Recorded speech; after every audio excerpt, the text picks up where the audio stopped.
Hello and welcome to episode 8 of the MovieMuse podcast. This episode we are looking at that most enduring of cinematic genres, the disaster movie. Yes, from the day after tomorrow until when time ran out, myself and my fellow movie musers are going to be discussing the best and worst of all manner of apocalyptic catastrophes. Joining me, Graham, JD and Diet Mason this month, we have Gordon, Sir Clive Sinclair. Hello. Simon Boggy Burton. Hello. And Matt Witchfinder Corn. Hello. So, that's the introductions done. Let's get on with the show.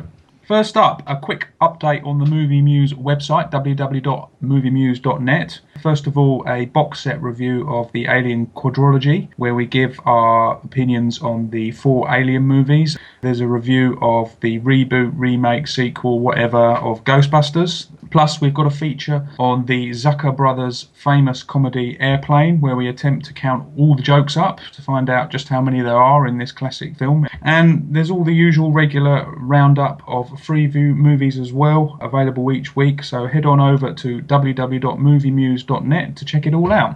So, on with the show, and what have we been watching? Which is where the movie musers give a rundown on a couple of movies they've seen lately. First up, I've got Simon. Right, probably coming a bit late to the party, but I managed to watch Deadpool, which obviously is a superhero film, very interesting. And what I liked about it was just the way it sort of jumped from different points. It starts at the end and then sort of jumps to the middle and goes all over the place, but then it all sort of ties in. And I like the comedy, the effects are good, the one-liners are cracking. It was just a romp from beginning to end, which is really enjoyable. And just even if you weren't into superheroes, it's just a really interesting film. I'll probably give it 4.5 out of 5, to be honest. Cool. The second one, which might surprise you a little bit, was I went through a few animated films, and one that I watched, which was a complete pleasant surprise, was the Angry Birds movie. Now, I played the game a little bit, don't find it particularly interesting, it was alright, got stuck on a few levels, gave up in the end, but I just quite liked the story. And you got the Red Bird, who's the angry one, he doesn't get on with anybody, and his life's a bit bad, and it works up to the point that the pigs turn up, and then he ends up saving the day. But the thing is they shoehorn the actual game in pretty well as well. There's sort of the final assault kind of bits and pieces of it. Won't go into too much detail. But yeah, they tie in the game and have a reasonably good story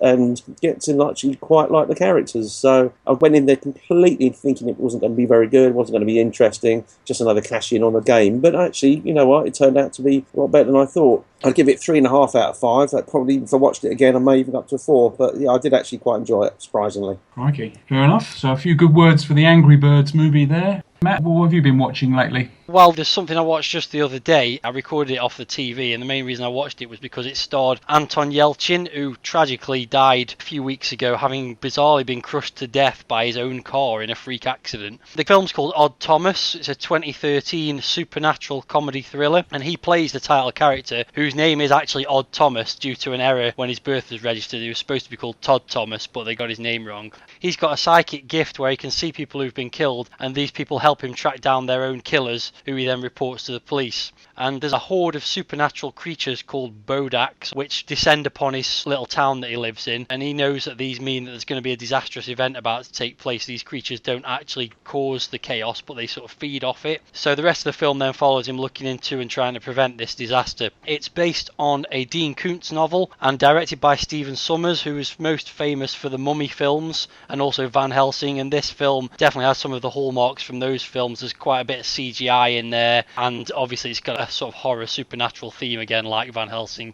It's a bit of a mixed bag. I think Yelchin was very good in it. He's well cast as a sort of quirky main character, and has also got Willem Dafoe in it as the police chief that is in on Yelchin's character's secret. The villains, though, were pretty nondescript. Can't really remember anything notable about them, and there are a few good action scenes, but there's also large parts of the film that are a bit messy and unnecessary. And the actress who plays his girlfriend, Addison Timlin, she is way too hot for his character. She's like way out of his league, and basically spends most of the film wearing really small shorts, which I'm not really complaining about, but seems a bit impractical for the situation that they're finding themselves in. It is quite funny. It's got a line early in the film where he says, "I might see dead people, but then by God, I do something about it," which is obviously a bit of a dig at the Sixth Sense. And without giving too much away, the ending of it is quite sad, and probably even more so given what happened to the lead actor. This film totally bombed at the box office. It didn't even make like $1 million, I don't think, and that was in part due to some legal disputes with the distributors. But it's not a bad film. It would have benefited a bit from better editing. I'm going to give that 3 stars. And another film I watched recently, also from 2013, was White House Down. This is the other White House taken over by terrorists film, competing with Olympus Has Fallen, which came out a few months earlier. This has got Jamie Foxx as the president and Channing Tatum as the hero tasked with saving him when terrorists take over the White House, and they're led by a traitorous Secret Service director played by James Woods. There's also a side issue in that Channing Tatum's character's daughter is trapped in the building, so he's got to keep an eye on her as well. And Olympus Has Fallen, I recall, was quite frequently described as Die Hard in the White House, but this film is way more like Die Hard. There's scenes where the heroes are hiding in elevator shafts, there's a helicopter gets blown up on the roof of the White House, and Channing Tatum even runs around in his vest for most of the film, so it's not even trying to hide the sort of similarities to Die Hard. Channing Tatum's perfectly functional as the brainless action hero, but Jamie Foxx is a bit miscast as the president, as he's way too young and has no aura of importance or dignity about him. There's a character introduced early on that you immediately suspect is going to be up to no good, and although he seems to be a good guy, sure enough he's revealed right at the end to be the mastermind of the attack during the final 10 minutes. And the action sequences are mostly exciting, but nothing that hasn't been done 100 times before. It's not a bad film, it's enjoyably silly, but it's really predictable action movie by numbers. Nowhere near as good as Olympus Has Fallen, so I'm going to give that 2 stars. Okay, I went through a phase of watching a lot of Dean Koontz adaptations, and generally over the years a lot of them have been straight to video, so I'm quite surprised that Odd Thomas got even a theatrical release, to be honest. But I think Odd Thomas is one of Dean Koontz's better novels, but I just think a lot of his novels don't really translate particularly well to the screen. So there's a few good ones, but I think generally his novels just don't make good films, so that's probably why a lot of them don't do too well. Yeah, I'm a fan of a few Dean Koontz books. I've not seen Odd Thomas, but that one just sounds far too much Buffy the Vampire Slayer to me. It was a little bit more like Ghostbusters, I would say. It was a cross between The Sixth Sense and Ghostbusters, although the ghosts can't talk to him. They can only sort of point in the direction of who killed them and all that kind of stuff. So he can see dead people, they interact with him, but he can't talk to them. So that's kind of interesting. I think part of the problem is that he's so prolific, Dean Koontz, that a lot of the books are very similar as well. So you read a book like Odd Thomas and a lot of it just seems so familiar from his other novels. You know, it's just obviously he can't help repeating himself. He's written so many novels. I mean, he's still writing bestsellers, so he must be doing something right, but a lot of it just kind of fades into one for me anyway with his work. Well, thanks, Matt, for that update on what you've been watching. Gordon? Well, as well as the MovieMuse Film Club, I'm also in a film club at work, and I was pointed in the direction of a subgenre of movies that might interest me, and it's called mumblecore, and I don't know if any of you have heard of the subgenre itself or of the films that are included in it, but basically very dialogue-heavy films, usually black or bleak comedies, usually low budget, usually with a thin or non-existent plot, and usually with a pretty unknown cast. So it's a genre that's probably not for everyone, but I've been watching quite a few of the films that fit into this genre, and it really suits what I like to get out of a film. So there's no action, nothing happens in most of them, and anyone who's seen the sitcom Seinfeld that is billed as the comedy about nothing, which is my favourite American TV show, it kind of fits with that the dialogue and the friendship and the relationships that are built up are kind of what drags me through these films. So a few recommendations I'd give of films from the mumblecore genre. One of them's called The Puffy Chair, and that's about a road trip to collect a chair that's been bought on eBay. And it is as simple as that. They just get in a car and go off and drive to collect this chair. But little things happen along the way, but nothing mind-blowing. But it's the relationships and the conversations that they have that are really good. There's one called Drinking Buddies, which is a relationship drama about two friends who work at a brewery together. And then there's another one called Me, You, and Everyone We Know, about the lives of a separated father and a lonely artist that he meets through his job and how their lives entwine. And it's hard to explain what I like about mumblecore because it's pretty much nothing happens. It's like putting a camera on real life. But I really enjoyed it, and I've seen about 6 or 7 films in that style, and they're really good. So I'd recommend people at least look up the term mumblecore and see if any of the films that they've already seen are listed in there. The other film that I wanted to mention was The Purge election year. The original Purge was an unexpected massive box office hit. I think it was done on a budget for about $8 million and made somewhere in the region of 130 or something like that. It was a massive, massive success. So it's no surprise that they continue doing sequels. And it's based on the premise that a new government is formed in the US called the New Founding Fathers. And they introduce a law that basically says that for 12 hours every year, this particular day, all crime is legal. So basically, you can go out and kill anyone you like and the law can do nothing about it. And the first Purge film was very much a home invasion. So it's a bit like Panic Room, people trying to save themselves within their own home with hordes of people out to get them. And then the second film, Anarchy, was more of a journey through hell. So it was A to B through all kinds of horrors. So it was very much in a similar kind of style to The Warriors. And the third film, I think, has tried to do a bit of both, but then add a little bit of political commentary in there as well. I mean, obviously, it's called election year, so there's going to be some stuff about elections, and it's trying to talk about the morality of whether the purge is a good idea or whether it's actually just a way of culling poor people. And they probably overdo that political side a little bit too much. I think they undersell some of the tension and some of the action, and they spend too much money and time on flash costumes of these people who are going out to purge. So it's turned into a bit of a Halloween now, but Halloween where people get dressed up and go out and murder. I don't think Election Year is a highlight of the series. The films probably get worse as they go on, but I still really enjoyed it. And as a trilogy, I'd recommend people go watch all three because they do fit together really well and actually come to a conclusion. So, we're not, or it's very unlikely we're going to see a Purge 4 unless they reinvent it like they've done with lots of other horror films. So for Purge Election Year, I'd probably give it 3 out of 5. I've watched the first 2 Purge films. The second one reminded me a lot of a John Carpenter film. It's a bit like Escape from New York in that they're trying to get from one place to the other and there's lots of people trying to kill him. And it's also very dark and, they're running through the streets and all that kind of stuff. And the music I thought was quite reminiscent of the sort of electronic stuff that Carpenter's well famous for. But it wasn't as good as the first one. I'm interested to hear that they've rounded the series off because I think there's potential for all kinds of films to be set in that premise of there's 12 hours and you can do whatever you like, and they've kind of focused on people killing each other, but there could be all kinds of other crime that people could be committing, and interacting with one another, people committing different crimes for different reasons. So it could go on for like numerous more episodes, but maybe they've realised that they've kind of done the best they can with it now. Yeah, and I think they've not closed off completely, but they've closed this trilogy. The trilogy comes to a neat end, and I applaud them for that because there's nothing worse than keeping everything open-ended and never getting a resolution.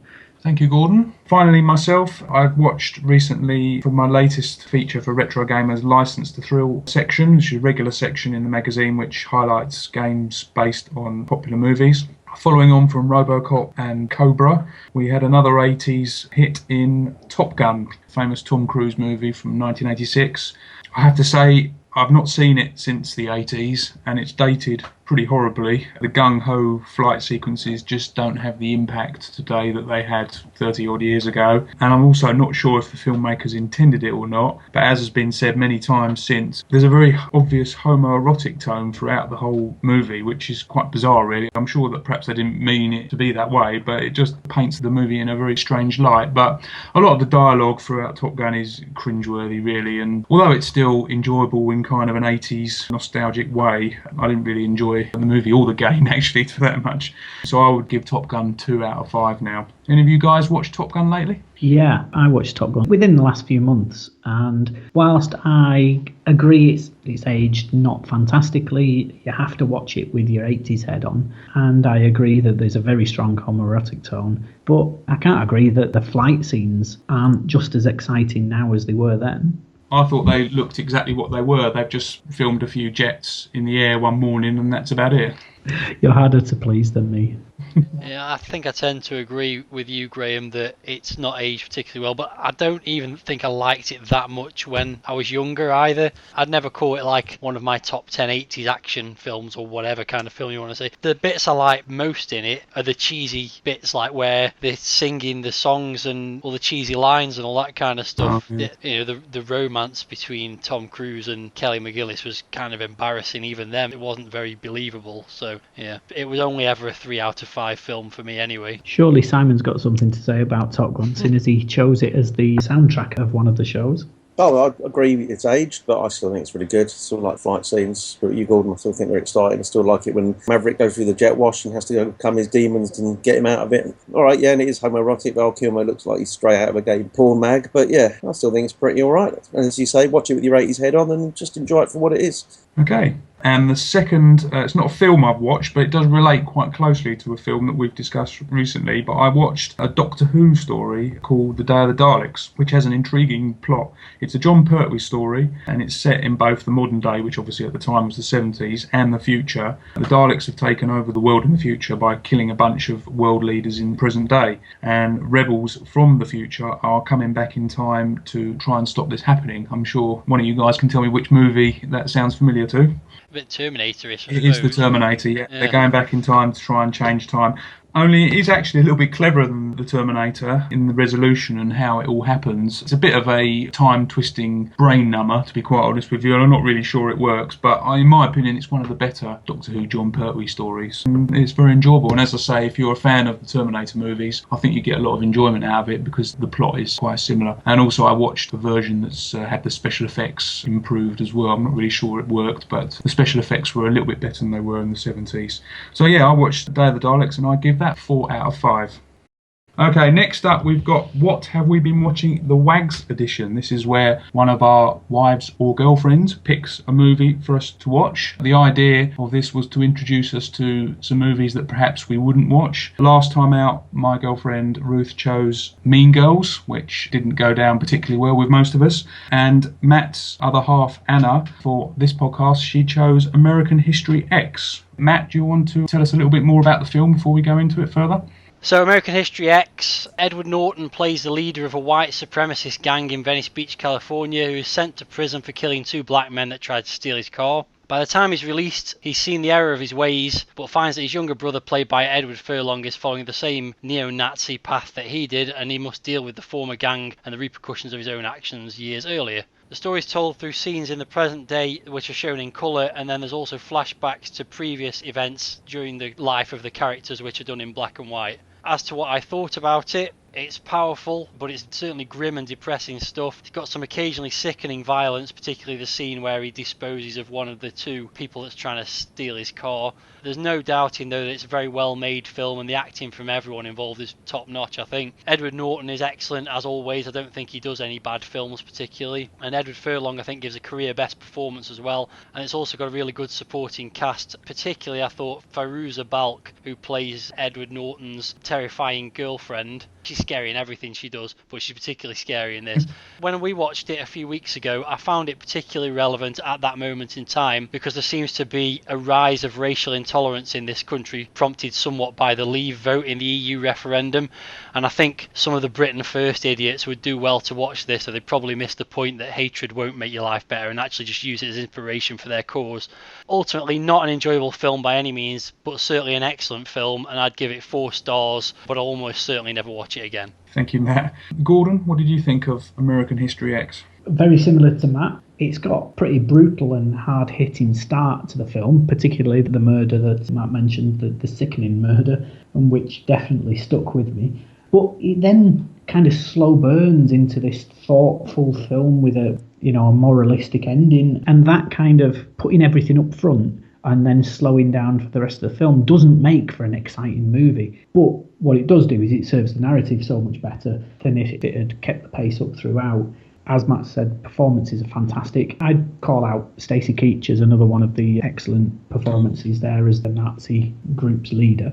I recently watched Green Room with Anton Yelchin, and that has got a very similar part of this white supremacist leader played by Patrick Stewart. And I was watching Patrick Stewart play this role and thinking he must have watched American History X just before he went in to film this, because he plays the part almost exactly the same. And I think that's a great legacy if there's great actors that you're seeing do contemporary performances that immediately make you think of performances from a good 15 years ago or so. So yeah, I think it's a fantastic film, not exciting or enjoyable, but it's thought-provoking, and I'd also give it 4 stars, but I probably will watch it again. Thank you, Gordon. I tend to agree with that, and I'd isolate one comment you made there, which is about it being a slow burn movie, because whilst, with a few notable exceptions, not a great deal actually happens in the movie, it is a film that is hard to take your eyes off, really, because of the way the characters are, obviously the way it's acted, which is very well, and also I think the quality of the script.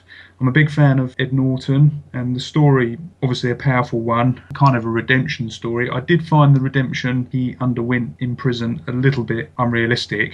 You know, he's got a lot of anger, and what happened to him in prison, you would have thought would make him even more angry and maybe make him not so much of a neo-Nazi, but angry in another direction. And his character comes out of prison and almost seems to be in a trance-like state most of the time and completely at peace, which didn't quite sit well with me. But nevertheless, it's obviously the arc is that his brother has fallen into the same trap as him. And I think also the ending was fairly well signalled throughout the movie, but that didn't bother me in particularly because it's so well acted and the movie is such a high quality and it's got such a powerful message that really it's about that rather than the actual ending. So I think it was a little bit disappointing in that respect, mainly because it's a movie that came out 20 years ago almost, and I've been waiting to watch it for that long, so I was very intrigued about it and maybe just a little bit disappointed. But I still enjoyed it a great deal, and I would probably not watch it again like Matt, but I would give it 3.5 stars out of 5. That just leaves you, Simon. I think you've all pretty much covered most of what the film's about. I know you can't enjoy the film because what it is, I actually quite enjoy it, but it is a very well made film, very gritty, hard hitting, violent, even right from the beginning. I quite like the flashback idea, the black and whites, and the way the story knits together. And it's all very poignant. I know you said it doesn't sit with you well that he came out of prison, Graham, and it just seemed too easy for him to be in redemption. But it did make you question humanity in the way people's penchant to be like sheep, to follow an ideal, almost the brainwashing levels. But something may change that, and it sort of points to the fact there is good in most people irrespective of their past, and they can change for the better. And even it may take something pretty drastic. I mean, that scene in the prison was pretty bad, but the way you got on with the black guy, I actually quite like that. It actually gave me a good feeling, the way they were eventually getting on. The only thing that I found really important about it is that the life he chose to follow before prison, and when he came out, and the way he led his life does not let them go even when they wanted to. So he came out redemption, but he was still couldn't get away from that life. And then the way what happens with his brother, and you don't know from that point whether he leads him back into something else, or you say the anger just gets channeled somewhere else, or he does just see it as that's happened, I have to move on. So yeah, left a bit of questions, but it's up to you to make your own mind up. And yeah, I thought it was a good film. Go for 4 stars out of 5. I think that's quite interesting what you're saying there, Simon, and I think tying it back to what Matt said about the rising kind of racial issues in the country at the moment, the stuff that you see about Ed Norton's dad in the film, what I read from that is that his father had this political view that then Ed Norton, through Stacey Keach and through the Nazi group, took to a completely different level. And I think that's what's happened in this country with, with a lot of the far-right political groups are just feeding these people who are naturally going to take things to the next level. And I thought the film did a really good job of showing that almost subliminally. It's one of those films that when you talk about it, you actually start to think it's even better than when you'd just watched it in isolation. Yeah, definitely. Obviously, the theme of the film is violence against non-whites. I found it quite interesting how, whether black or white, there are a few exceptions, but there aren't really many good characters of either colour in the film. There's obviously the scene that happens at the end, and that was quite interesting, that it didn't try to paint any particular group in a particular light, but obviously tried to show that the violence, whatever it was wrong. I don't know if this is true, this is just what it says on IMDb, that the ending in the film as it is like Simon says, it's left open to interpretation. What happens at the end? Does he go back to being a neo-Nazi, or does he continue his new life? And the original ending gave no doubt as to what happened and the path that Ed Norton's character then took. But I believe that Ed Norton himself objected, and I think probably that was a good idea to leave it open-minded for the audiences to make up their own mind as to what happened next. Well, thank you guys for that anyway, and thank you, Anna, for that choice. The score for American History X is 3.9, which puts it... well, it's first, obviously. It's going to be above Mean Girls, isn't it? Yeah, I think that got 2.1. Yeah, we were a bit generous that night, weren't we? Simon was. That reminds me, can I just bring up the point that Simon gave Mean Girls 3 out of 5, which is the same score, I believe, that he gave The Force Awakens? Can I just leave that there for a moment? Yeah. I think he gave 1 point for each of Lindsay Lohan's boobs, though, didn't he? Oh, that was exactly it, of course. Next month, it is Simon's better half, Jackie's choice. So, Simon, what's Jackie gone for? Jackie's gone for Leon, which is a 1994 English language but French action crime thriller. It stars Jean Reno and Gary Oldman. It features the first motion picture debut of Natalie Portman. In the film, Reno plays a professional hitman. He reluctantly takes the 12-year-old Matilda, which is Natalie Portman's character, under his wing after her family is murdered by the corrupt Drug Enforcement Administration agent, played by Gary Oldman. It's a film that's been on my list. I think my friend lent it to me about 15 years ago, and I still haven't watched it. He gave me back the DVD probably about 4 years later. Still hadn't watched it. I still haven't seen it, so I'm actually quite looking forward to it, to be honest. Okay, thank you, Simon. Thank you, Jackie. On to our next section, which is coming soon. We're now going to go around our table and see which particular movie each of the MovieMuse is looking forward to. So firstly, Simon, what's coming up in the next couple of months that you're looking forward to? I've seen a film that's coming up which I didn't know about and coming out towards the end of August. It's an adult-themed animated film, and it's called Sausage Party. It's a film that follows a sausage who tries to discover its existence and goes on a journey with his friends to escape their fate. Frank, who is voiced by Seth Rogen, is a sausage. Brenda, voiced by Kristen Wiig, is a hot dog bun. They can't wait to go home with what they think is going to be a happy customer and live a happy life. Soon, their world comes crashing down as poor Frank learns the horrifying truth that he will eventually become a meal. After warning his pals about their similar fate, the panicked perishables devise a plan to escape from their human enemies. It's a parody, apparently, of a Disney Pixar type film. Quite look forward to something a bit silly like that, to be honest. Yeah, I must admit I saw that trailer, and the first time I watched it I found it hilarious, but I do worry that after the initial revelation at the beginning there's not really a lot to the movie after that, and it won't sustain the laughs, but hopefully it'll be proved wrong. But certainly I want to see it. Unfortunately my kids want to see it as well, but there's absolutely no chance of that happening. But yeah, there was a bit of controversy as well that a cinema chain in America, I think it was, played the trailer, which was certainly not safe for young children, just before the Zootopia showings. That didn't go down too well with the ultra-right-wing American Mothers Brigade. Gordon, what are you looking forward to? I've chosen War Dogs, starring Jonah Hill and Miles Teller. It's a story of two 20-something friends in Miami who exploit a government initiative to bid on US military contracts and end up securing a £300 million deal to arm the Afghan army, which sounds completely stupid but is incredibly based on a true story. And it's directed by the guy who did the Hangover films, so it's full of laughs and action. Trailers look very funny. They look very interesting as well. It looks like a story that, because there's some truth in it, I'll be interested to see how it unfolds, but it does look very funny and very well played by the two lead actors. Judging on the two trailers I've seen so far, it's in cinemas from 26th of August, so I'm looking forward to that. Thank you, Gordon. I'm looking forward in particular to another superhero movie, as usual, but this one is a bit more low-key. It's the cinematic adaptation of Doctor Strange, starring Benedict Cumberbatch in the lead role. Graham, I'm confused. Is it Doctor Strange or is it low-key? Oh, God. The big multi-star extravaganzas, I feel they do need a counterpoint, and this is provided by some of these other movies. The popularity of superheroes is so high at the moment that these can be made as well, which I think is a good thing. Ant-Man, I found, was a particularly good movie, and it proved to the studios as well that these smaller characters could have big movies of their own, if you excuse the pun. And I think Doctor Strange, from the trailers, looks like it's going to be more of a supernatural twist on the superhero story, but it certainly looks like it's going to be an excellent, well-produced film, so I'm looking forward to that in particular. And Doctor Strange is out on the 28th of October in the UK. Finally, Matt, you've got the trailer choice this episode, so what are we watching? I've gone for the trailer which came out recently for a film based on a novel by an author called M.R. Carey, which tells the story of a dystopian future where much of the population has been infected by a mutation of the cordyceps fungus and become zombie-like drones wandering around, called Hungries, I believe. And it stars Gemma Arterton as a school teacher that embarks on a perilous journey in this world to save a special young girl called Melanie. And the reason I chose this is twofold. The first reason is that this film, which is called, by the way, The Girl with All the Gifts, is based on the book of the same name, as I mentioned, and Simon, on our very first podcast back in November last year, was reading that book, so I thought he might be interested to see the trailer for the film. And also, the second reason is because some of the scenes from the film were shot in the old bus station of my local city centre, up Hanley Duck. So I thought for that reason it was of particular interest to at least myself and Simon. The release date is the 23rd of September, so shall we have a look at the trailer? Okay, run VT.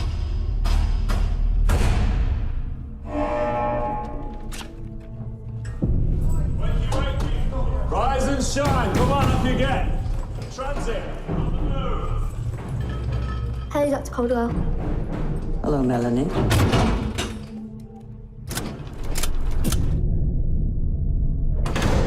class. Good morning, Miss Justina.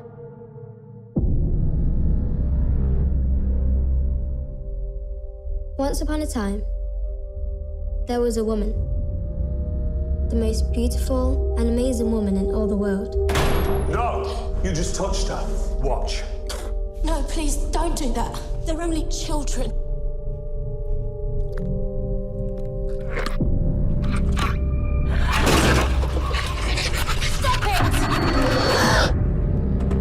One day, she was attacked by a monster. But then a girl came running up and killed it. And the woman said, "Lady! You are my special girl, and I'll never let you go."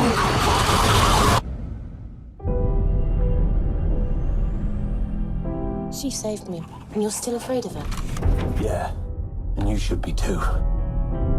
I am producing a vaccine, and she is the main ingredient. What am I? Hope. That's what you are. I just want to live. Everyone wants that. She loves you. The hell is this? The world is falling apart. You can save people, Melanie. You can save everybody. Oh my God.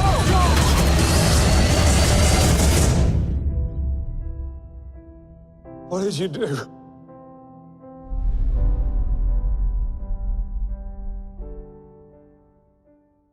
Right, so that's the trailer for The Girl with All the Gifts. What do we think, Gordon? Well, to be honest, I'm so over the zombie apocalypse that I'm just desperate for somebody to do something different with a zombie film. And it's not just films, it's video games, it's books, it's everything. The zombie apocalypse has just taken over the world and I'm sick of it. The only film that's ever done anything in the last 5 years that's stopped me and made me think, actually, that's good, well done, was Maggie, the Arnold Schwarzenegger film that most of us watched not that long ago. And this seems somewhere between a zombie film and Maggie, in that it seems slower, it seems more thoughtful. So I'm hopeful for it. I still think it'll be just too much of another zombie film for me, but I'm hopeful. I thought the trailer was interesting. Thank you, Gordon. Simon, what are your thoughts? I think that looks like it's sticking very, very closely to the story. I think, Gordon, I think there's a thing about the zombies in this which might surprise you. It might make it that different thing that you might find pretty good. There's a lot of other back parts of the story, and why it's happened is very interesting when you find out, and the ending is excellent. It's looking like it's going to be very close to the book, which I hope it does. The story was really good, and I think if it sticks to it, this adaptation is going to be pretty spot on. So yeah, definitely looking forward to it.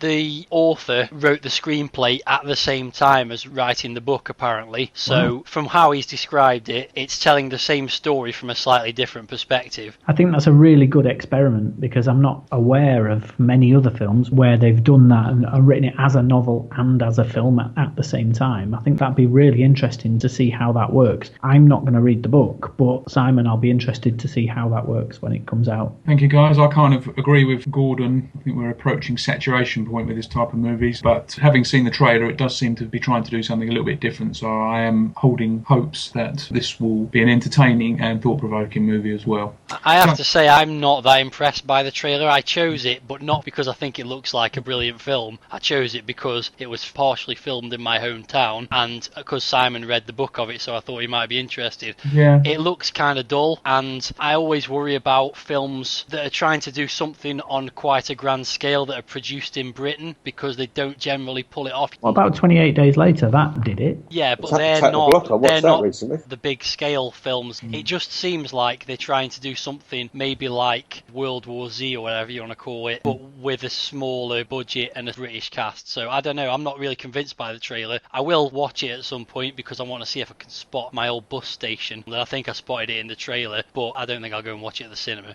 Well, thank you, guys. That was The Girl with All the Gifts, and what else we are looking forward to. Next up is our film club. Last episode, Matt chose the Jackie Chan movie Project A. Matt, can you tell us a bit about Project A and what you think of the film? Project A is a 1983 film which Jackie Chan wrote, directed and starred in. The film's set in the late 19th century Hong Kong, and he plays Dragon Ma, a sergeant in the Coast Guard who are having problems dealing with a fleet of pirates. He eventually teams up with Inspector Tin Su of the Hong Kong Police, played by Yuan Biao, and a small-time thief and friend called Fei, played by Sammo Hung, to infiltrate the pirates' lair and bring them down from the inside. To me, it's one of the best Hong Kong action films, a great mix of action, comedy and martial arts with some spectacular stunts. In particular, my favourite scene is the cycling scene where he fends off a number of attackers whilst riding a bicycle. To me, that's one of the best action sequences in all of cinema, not just in Hong Kong cinema. And it's not just the slapstick humour that's funny, but even the dialogue's actually quite funny, although the punchlines are sometimes given away by the subtitles, not keeping time with the speech. There's some other great scenes as well. The barroom brawl at the beginning of the film is done in time to music, and that's really good. And there's also the clock tower fall, which is a tribute to the work of silent movie star Harold Lloyd, who did the same scene in the film Safety Last. There's a sequel actually to Project A, which creates another memorable silent movie stunt, which is the collapsing front of a building, which is a famous Buster Keaton scene. My only criticism really of the film is that the best action scenes take place in the first half of the film, and it runs out of steam a little bit in the final half hour. But overall, I think it's a brilliant film. As I've mentioned previously, my favourite Jackie Chan film, better than anything he did when he came to Hollywood. So as a Hong Kong action film, it's a 5-star film, but it's 4 stars in the wider movie world from me. Thanks for that, Matt. One of your favourites then. So let's ask Simon what he thought of Project A. Overall, I liked it. I wasn't sure at the start, but in the first 10 minutes, it suddenly just erupts into the ballroom brawl, and I just found that hilarious. I just loved the action in it. It did bring back the old slapstick type comedies from the past. It was good humoured. There was lots of chop-socky action, obviously. The two initial adversaries teaming up to take down Mr. Big. The dialogue was good, obviously with the subtitles, but I think it was funny. It seemed to be well written. The fact it was subtitled and made it more enjoyable for some actually than being dubbed, I must admit. I preferred it that way. And you know what? I know this sounds crazy, but it was like watching Monkey the movie, just without the magic and the fantasy stuff, same kind of humour and fight routines, just no magic cloud to fly about on. And I'd give it 3.5 out of 5. Thank you, Simon. Yeah, I was going to add that comment as well. It did seem to me to have echoes of that TV series as well. This is the first non-American Jackie Chan movie that I've ever seen. Not a big fan of his American output, apart from maybe The Cannonball Run, which I don't think he was really a big star of. I watched this, and I must admit I hated the first 10 minutes until it got to the bar fight. And then that scene, which Matt has already pointed out, kind of won me over. There's one joke in particular where, just before this fight, one of the bad guys, he pours a drink over Jackie Chan's head. And Jackie Chan says to him, "We've got 2 ways we can resolve this. Either you say sorry." And before he's had a chance to say the second way, the guy says, "I'll take the second way," because obviously he has no intention of saying sorry whatsoever. And that sort of like instigates this big fight. And there's actually quite a lot of clever wordplay throughout it, which I found quite enjoyable. And as Matt has already suggested as well, all the standout scenes also I found very entertaining. So if this is the best Jackie Chan Hong Kong movie, then I've probably started at the wrong point, because I've started off with the best one. But it's certainly an entertaining film. It moves along at a really fast pace and doesn't let up for any of its hour and 30 minutes or whatever it is. And like Simon says, it's a bit like the TV series Monkey, and I would say the TV series Monkey crossed with Carry On film stroke Jackie Chan type movie, and it's as entertaining as I would expect that to be. So yeah, I enjoyed this a lot. Thank you for choosing it, Matt, and I give it 4 out of 5. Gordon? I think I agree with everybody who said that the first 10 minutes were a bit slow, because it started off and I thought it was just a standard Hong Kong martial arts comedy with nothing new to add. But then the nods to classic Hollywood and some great, really unrefined fight sequences, including the brutal end fight, rise it above the norm. And whilst I don't think it's as good as some of his later films, I think something like Shanghai Noon is much better than this. I still really enjoyed it, and I'd give it 3 out of 5. Thank you, Gordon. That gives Project A a score of 3.625. Which puts it third on the leaderboard. Third on the leaderboard for Project A. What's above it? We've got Cop Car in first place, Coherence in second, and then we have Project A and then Reanimator. Next episode, it will be Simon's choice for Film Club. Simon, tell us about what you've got in mind and where listeners can obtain it from. Thanks, Graham. My Film Club choice is a 1996 American crime comedy film directed by Wes Anderson, and it's called Bottle Rocket. I saw this years and years ago, Owen and Luke Wilson, obviously the brothers acting together. James Caan is in it, and it's just about he gets released from mental hospital following a nervous breakdown, and they team up, pull off one particular crime job, and then they go after their boss, a guy called the legendary Mr. Henry, and they just literally hit the road, and the ensuing escapade, it turns out to be far from what anyone expected. There's a lot of twists and turns at the end. So, because it's quite old now, obviously over 20 years, it's available on Amazon, purchased off YouTube and Google Play. Prices ranging from about £1 to about £5, I suppose. So yeah, my choice is 1996 film Bottle Rocket. Okay, thank you very much, Simon. Sounds an interesting choice. Let's watch the trailer for Bottle Rocket. Preparation was good, you know. I think that's your specialty. Thank you, because if I said that one, it would sound like bragging. Obviously good quickness. Yeah, in and out pretty fast. Real fast. Including the coin collection and the earrings.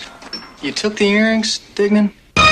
I bought the earrings for my mother on her birthday. Maybe we should have robbed your house. You ever think of that? 3 outstanding young men.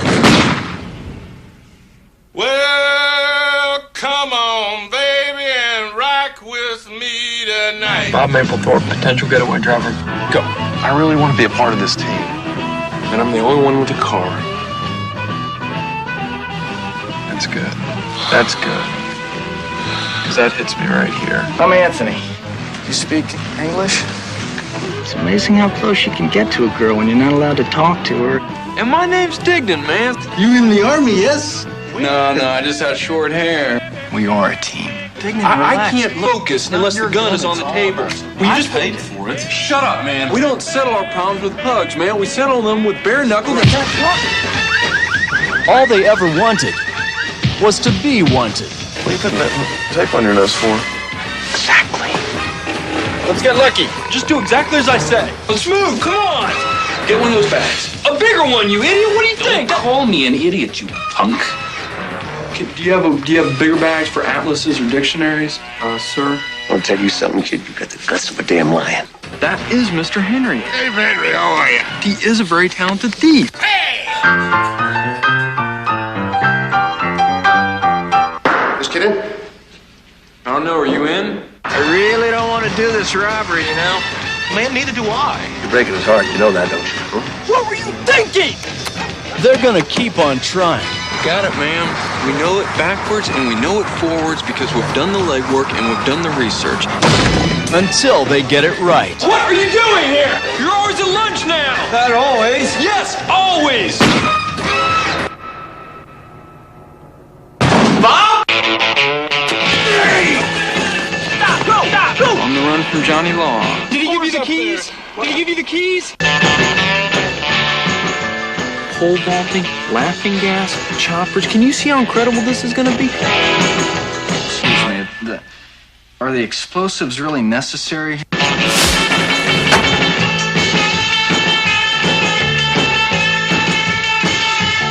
So that concludes the preliminaries. Now we're on to the main topic, which is disaster movies. Grab the dog.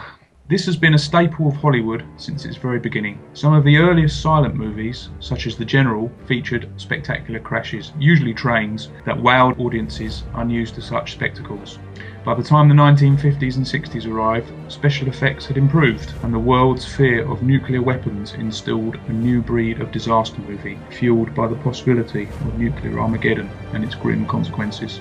But it wasn't until the 70s that the disaster movie entered popular culture as a genuine genre, thanks most notably to the master of disaster, Irwin Allen, and also a whole series of aviation disaster movies starting with 1970's Airport, most of which were based on hit novels by Arthur Haley. The template was set here, with Haley's original Airport novel containing multiple characters, each dealing with adversity in their own way, and ensuring many of the movies throughout the 70s became known as much for their all-star casts as the disasters themselves. After a relatively quiet decade in the 80s, the mid-90s saw a dramatic resurgence of the disaster movie genre as special effects improved measurably. In came CGI, and with it a swathe of films such as Twister, Dante's Peak, Volcano, Armageddon and Deep Impact, along of course with one of the most famous maritime disasters of all time, and a massive cinematic hit, Titanic. Like it or loathe it, the disaster movie was back with a bang, and we've been treated to regular, massive event movies of this ilk ever since. Disaster movies can take on many forms, but there is one constant that runs through them: man. Every disaster movie involves man versus a seemingly unsurmountable threat of some kind. So for this episode, we are looking at each of the challenges man faces and the notable movies from each one. But first, let's talk disaster movies in general, and I'm going to put a couple of questions to my fellow movie musers. The first question I'm going to ask is what they think makes a good disaster movie. I've got some thoughts about this myself, but first of all I'm going to ask Gordon. I've got a theory to share about disaster movies that might be a little bit more intellectual than you was expecting. I can't claim it as my own theory. I was recently training for a qualification at work. It was kind of a 5-day course, and the trainer was telling us about his theory about disaster movies, which is quite odd seeing as it was a project management course. So how we got into disaster movies, I'm not sure. Basically, in 1965, educational psychologist Bruce Tuckman created Tuckman's model of group development. And if you've done any management training courses in the last 50 years, then you'll have heard of it because it's still in use today. But interestingly, these group dynamics that he talks about aren't limited to the workplace. In virtually every disaster movie, Tuckman's model's been used to great effect. And it basically says that there's 4 stages to group dynamics. And I'm sure you've heard of forming, storming, norming and performing. And that's basically the theory that my trainer believed, and I believe him, that is what makes a great disaster movie. So the first stage is forming, and that's where people from different backgrounds are thrown together. And whilst they agree on the ultimate goal, which in a film is usually to escape the burning building they're in, the sinking ship, the dinosaur-infested island, whatever. But in the forming stage, they tend to work independently. Their primary goal is their own safety, and they're mistrustful of everybody else. But as they get to know each other, they then move into the storming stage, and this is where they start to form opinions of the other team members, and we see lots of arguments and power struggles as they challenge authority or whoever has chosen themselves as the leader. And through that storming phase, you move then into norming, which is where the disagreements start to get resolved and the team become closer. They're more focused on working cooperatively. They start to know each other's role and the responsibilities within the group, and the team start to work better together. And finally, they move then into the performing stage, and this is where everyone's comfortable with their role and they're focused on the success of the mission rather than their own success. And it enables a high level of performance, ultimately getting them off the godforsaken island, defeating the alien mothership or escaping the collapsing tunnel. You can take virtually any disaster film from the 1970s onwards and you can put this 4-stage group dynamic into it. And the example that we were given was the Poseidon Adventure. And we talked about how they absolutely start in the forming stage because nobody knows each other. They're all just thrown together because of this disaster on board the ship. The storming stage is where there are a few of them who all think that they should be the leader, and they start to have battles over which way they should go and things like that. Then they start to perform together, and then they get into the performing stage where they ultimately save themselves. Put that together with big scale, and that's what makes a great disaster movie. It's about group dynamics and it's about scale. So all of these ones that are now throwing lots and lots of CGI at them, that's what I think makes a great disaster movie, and that's what CGI is for. Use it to make an earthquake look real, to make a whole city collapse. That's what I'm interested in CGI for. That's my view of what makes a great disaster movie. Wow. One interesting point I'd just like to draw from that, which is a theory that I had, is that a lot of disaster movies, they're obviously about humanity, as you've just pointed out, Gordon, and they're kind of present at the same time both a positive and negative outlook of humanity. Positive because, like you say, you bring all these people from different backgrounds and cultures, rich and poor, and they ultimately work together. But the negative thing, of course, is that it takes some terrible disaster or something where people are literally thrown together and they don't have a choice for this actually to happen. And in normal life, unfortunately, a lot of the time it doesn't happen like that. So yeah, I think Gordon's pretty much summed up what makes a good disaster movie there. Does anyone else have anything to add, Simon? Suspense, action, heroes, because it needs obviously a combination of that kind of 3 ingredients. You know, a bit of suspense to build up to the disaster, getting to know the characters, the action of the actual disaster occurring, hopefully with great effects. Even I think some of the 70s films still had good effects for their time. But then you also get a group of survivors. There'll be some people that survive. They all band together. A leader will emerge. Although some will be lost along the way, which normally happens, most of the group will always emerge safe from the disaster and live happily ever after. Well, until the next disaster comes along, of course. Does anyone have anything to add about what they love in particular about disaster movies? Well, Matt? I think a lot was said there about the group dynamic, about people coming together. Basically, that's the heroes, but the other side of it is the villains, of which in most disaster movies there's two types of villain. The first one is the disaster itself, so obviously the arrival of the big villain, i.e. the earthquake or the tsunami or the alien invasion. The build up to that, as Simon said, the suspense, the anticipation is a big part of the film. But there's almost always a human villain in it as well. There'll always be some guy who's just out for himself, and of course they always end up getting killed by the disaster at some point. I watched San Andreas recently, and there's a character that does something pretty nasty early on in the film. He's not a very nice chap, and a shipping container lands on him on the Golden Gate Bridge later on in the film. So, the disaster has its revenge on the little villains. So I like that bit of a disaster movie. Simon, what do you love about disaster movies? Well, I just think everyone loves a good disaster, to be honest. We love seeing humanity in peril, cities destroyed, planes crashing, ships sinking. It's a natural inbuilt fascination, I would put it. One might say bloodlust to a lesser extent to see us in trouble. We just obviously wouldn't want these things to happen to us in real life. It seems to satisfy our inbuilt natural animal instinct to cause trouble or enjoy it happening to other fellow people, only in film form. But the fact that we don't see these type of scenarios in real life that often, thank God, tends to heighten our interest in the films, I think, themselves. I'll sort of sum it up with an example of why do people like disaster movies? Well, why do people like rubbernecking at accidents on motorways? Sort of says it all, really. Thank you. So, Gordon, what are your thoughts then? For me, I think it's the human instinct to build things up and knock them down. It's always fun, especially to see symbols of the establishment, like the Houses of Parliament or the White House, being blown to bits. But there's also something oddly satisfying about something you love being totally obliterated. A bit like the bloodlust that Simon talks of. But more than that, for me, it's the underdog spirit. It's the winning against the odds. In the worst circumstances, never giving up when all seems lost. It's that ultimate symbol of hope. And I think there's nothing better than a disaster movie to make you believe in hope. Thank you, Gordon. Yeah, that pretty much sums up my feeling as well. Obviously, the spectacular is always great as well, like you mentioned earlier. So yeah, that's why we love disaster movies then. We'll move on now to the first of our subcategories, which is man versus nature. So these are the disaster movies where man is pitted against nature. Nature of its own accord threatens mankind. So we're thinking here floods, earthquakes, volcanoes, tsunamis, and so on. Obviously quite a few examples in this particular genre.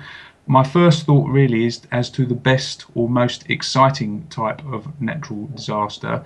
Mine has always been the tsunami. This has probably stemmed from my love of the Poseidon Adventure, which is one of the first disaster movies I would have seen, which was a tsunami which was caused by an underground earthquake. So it's actually two disasters, I suppose you could say, in one. And this huge tidal wave causes the Poseidon, which is a massive cruise liner, to turn over in the ocean and is turned upside down. And thanks to lots of air pockets inside it, there's a few survivors left in there who must decide what to do, whether to make their way to one part of the ship or the other and hope that they're rescued at some point. So the tsunami has always been my favourite, and it's been played out in several films since, most notably the aforementioned San Andreas. So over to you guys. What's your most exciting type of natural disaster or favourite of this subgenre, Matt? I honestly don't know. I don't have a particular favourite natural disaster. It's more about the film than the disaster. I think the disaster alone doesn't make the film. It's how people react to the disaster and what devastation the disaster causes. So I'm going to sit on the fence, just not if there's an earthquake. Simon? Well, I agree with you, Graham. For me, the best sort of natural disaster is the earthquakes, followed up naturally with a tsunami. Using 2012 as an example, the Earth's core, due to a solar flare, was getting warmer, and it set off these powerful earthquakes all around the world, which in turn set off powerful tsunamis. And I just think the combination of both of those, especially how far the tsunami came into land, that image of when the aircraft carrier, the USS John F. Kennedy, is literally washed up onto the American continent. It landed on the White House, killing the president and all that. So pretty much the top natural disaster. Obviously, the film has to be pretty good as well. And I actually quite like 2012. It's just, you see the city's destroyed and they think, oh, that's pretty bad. And then next minute, you've got 200-foot tidal waves hitting the place. So I think that combination of both is pretty impressive, pretty powerful stuff. Thank you, Simon. Gordon? This sounds almost like a big verbal group hug, because I'm pretty similar to you guys in that earthquakes for me are kind of the most exciting. It's the terraforming qualities of an earthquake that make for the most amazing scenes in films, and that's why I mentioned earlier about CGI being great for the disaster movie, because you can see whole cities crumble. There are plenty of other disasters that just don't have that visual image that an earthquake can have. And a great example was in 2012, where you've got John Cusack in this light aircraft with the other people, and they're taking off down this makeshift runway, and they're trying to get up in the air, and the ground is just falling away beneath them. And they just get up in the air just before the road disappears and the whole city collapses. And it's just a fantastic scene. So I think earthquakes are by far the most exciting of. Okay, guys, which natural disaster movie would you least like to get caught up in? Matt? I think the Poseidon Adventure has got to be the worst one, because if you're in an earthquake, there's a chance you can hide somewhere and the rubble's not going to land on you. You're not going to get swallowed up by the earth. Same if you're in a tornado. Even a volcano, you can probably escape from it if you're pretty resourceful. But being stuck upside down in a boat and not knowing whether to go up or down, I think that's probably the worst situation to be caught in. Okay, fair enough. Gordon, what are your thoughts? I think a Twister would be pretty high on the list for me, and Twister the film kind of shows that. Unless you live somewhere with a lot of subterranean hideouts, you're pretty much screwed. So in London, you'd be all right if a Twister hits. Get straight into the underground and you'll be fine. But in Halifax, I'd be whisked off to the land of Oz before I could find a pub with a basement. So yeah, Twister for me, because there's just nowhere to hide unless you can get underground. I must admit, I'm with Matt. I think it would be absolutely horrible to caught in a ship that's turned upside down, and the feeling of claustrophobia as well, and not knowing which way to go and how to escape. And ultimately, your escape lies in the hands of someone else. You know, you're not in control of it, because how are you going to get out the top of the ship? I think in the end there was a hatch or something that they could climb out of, but it was extremely difficult to get to. And I just think that sort of movie where there is no way of knowing which way to go and which way's safe, it's an absolute horrible situation to be caught in. What if there's no Christmas tree for you to climb up as well? That's true, yeah. What happens if Roddy McDowell's not there? Simon, any thoughts? Of the film, I'd probably say Airport 77. I know that's not a natural disaster, but the part of the film that is natural is that the way the jumbo jet is sunk onto the seabed, and drowning is a real fear that dying isn't great anyway, but drowning is something I've always had a fear of, and I just think anything to do with water, again, like Poseidon Adventure, anything where you'd be stuck in somewhere where the water's rising up and you can't get away from it. I know they eventually did get out of the plane, but you didn't know that for most of the film. So, all right, it's a technology disaster, but then it becomes a natural disaster because it's stuck on the bottom of the seabed. The plane starts leaking, things are going to happen. They could end drowning, and I just think drowning's the thing that I'd hate pretty much out of anything. So, yeah, anything to do with drowning for me. Okay, thank you, Simon. So on to our next sub-heading for disaster movies, and it's man versus man or technology. This is about movies where man's own creations go wrong, so anything involving aircraft, ships, submarines, or man against himself, terrorist attacks, or possibly nuclear related as well. Anything kind of under this banner is the sort of movies we're talking about now. So you've got from the past movies such as The Hindenburg, which is about obviously the tragic explosion of the airship, and obviously this will cover also all the airplane movies such as the Airport series, Titanic of course, the huge so-called unsinkable ship which sank, and also other movies such as The Day After Tomorrow, which although is primarily about weather and the coming of a rather swift ice age, the ice age itself is caused by global warming, caused by man himself. So what are our thoughts on these type of movies? Many of these are based on real events. The most recent one I've watched was World Trade Center, which is obviously about the 2001 terrorist attacks. I've got some thoughts on that, which I'll come to in a minute, but obviously these are quite traumatic events. Is it appropriate to make movies of these, and is it okay to change what happens in them for the dramatic impetus or whatever they need to do for these movies? Simon, what do you think? Man-made technology, obviously, whether it be transport or whatever kind of thing that man has made, is always going to be an inherent failure in it somewhere, which is going to cause accidents. Nuclear holocaust and war of any kind will always be inherently a failure because it's we with people failing by using that stuff. To change the story with a bit of poetic license for the feature film, whether to make it more watchable or more or less realistic, depending on the premise of the film, is probably fine. I don't see any reason why you can't sort of fit a bit of extra story in around it, like Titanic with all the bit at the start. Personally, I only watch it from when it hits the iceberg, but it can be done. It makes the film watchable, and obviously they want the audience to watch the films and make the money out of it. So Simon, what you're saying is you watch Titanic after she gets her babs out. No, I quickly watch that and then flip on. Right, okay, just... Ew, I was worried there for a minute. That would have been a disaster. Gordon, what are your thoughts on this? In terms of whether you should be able to change the story, of course. We're talking about artistic license. Some of the greatest disasters in the world would be really dull if they just told you how it happened. Documentaries are fine. Documentaries are supposed to be slightly dull and informative, but we're talking about fiction based on fact, and absolutely you should be able to change them. But it's important not to forget the tragedy that actually happened.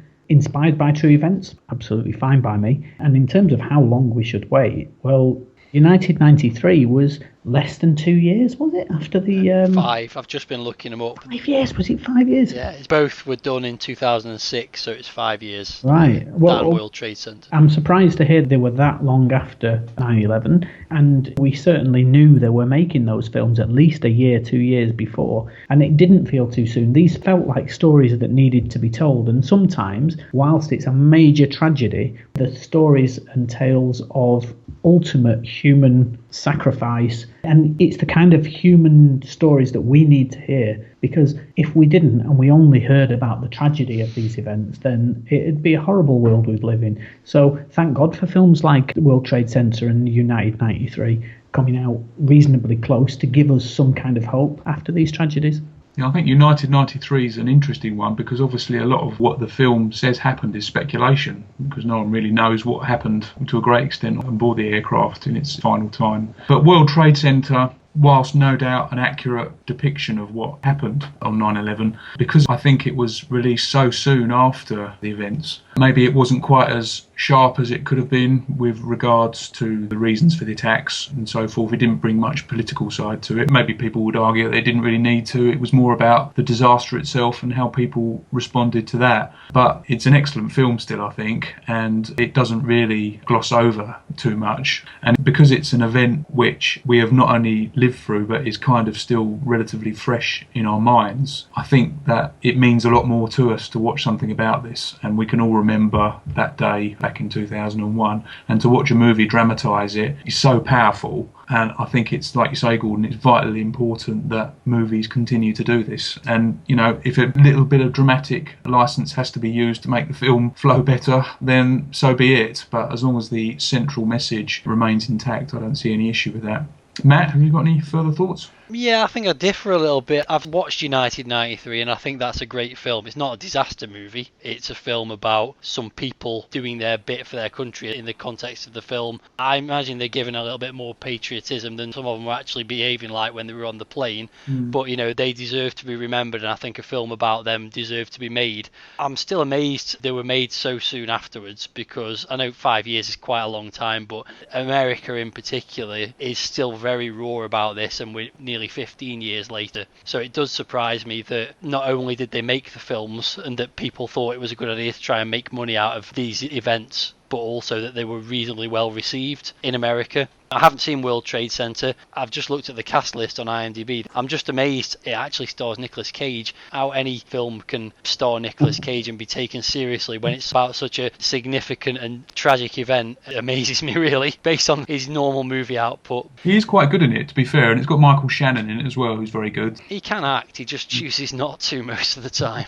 I think if they're going to be based on true events, they should stick as closely to the facts as possible out of respect for the victims. And people shouldn't be making shitloads of money out of them, which I'm sure the producers of both those films did. That's just a little bit crass for me. So how do you regulate that? What are you going to do? Are you going to say you're not allowed to show this film too wide? These are films and stories that most people think need to be told, so we can understand about the heroes that were involved in these horrible tragedies. But how do you stop somebody making money out of that? I don't have an answer. I just don't think that you should be... That shouldn't be your primary goal. Do you think their motives for making those films was to tell the story or to make money out of the fact that it's a real-life disaster? I think often the movie company that make the film are just interested in the fast buck, but the person writing the story and the people that contribute to the story are the ones who care about getting that message across.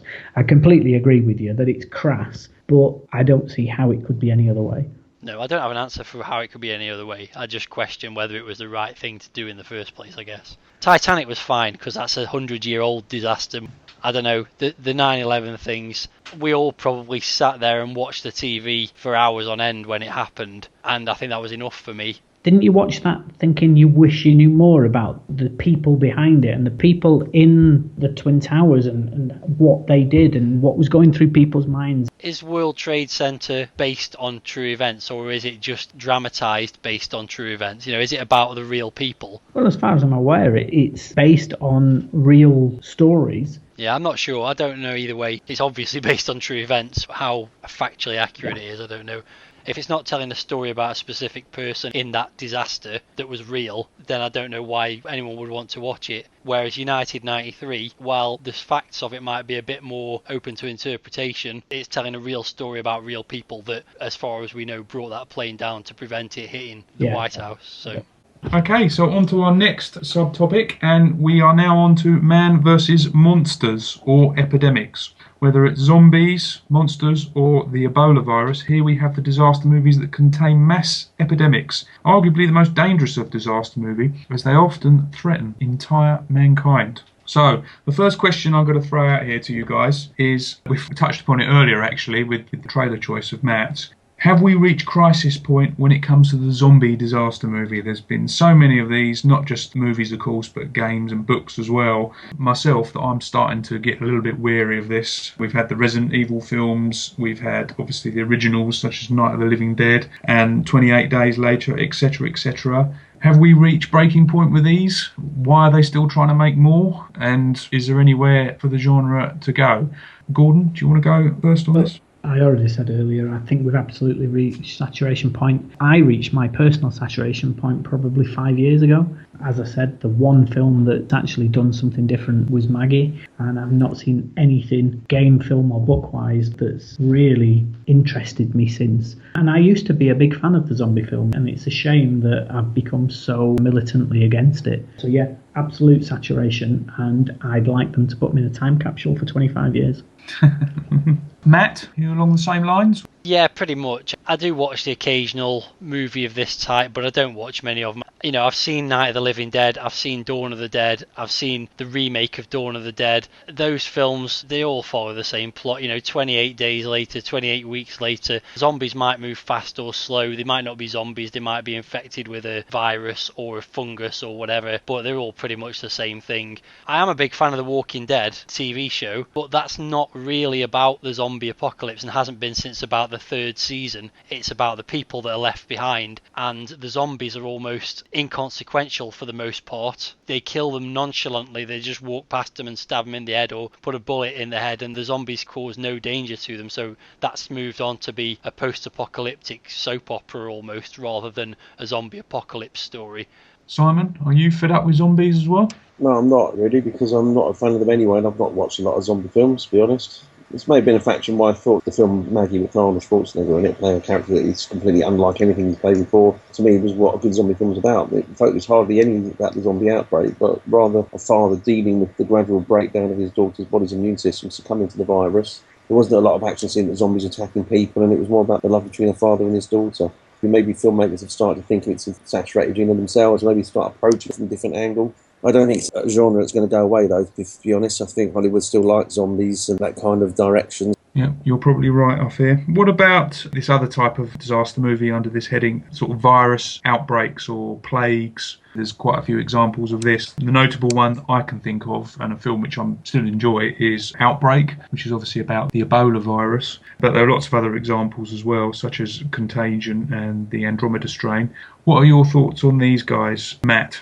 Well, I watched Contagion recently, and that was an interesting film. It was pretty grim stuff, but it very much focuses on how the virus perpetuates itself across the world. So rather than there's a virus and we need to stop it, there's a virus, where did it start from and who's most likely to have contracted it? And in some of the early scenes, it focuses very much on how it's transferred from one person to another. It basically originates with Gwyneth Paltrow, pretty much, and she's an international businesswoman, so it's who she transmits it it to and who they transmit it to.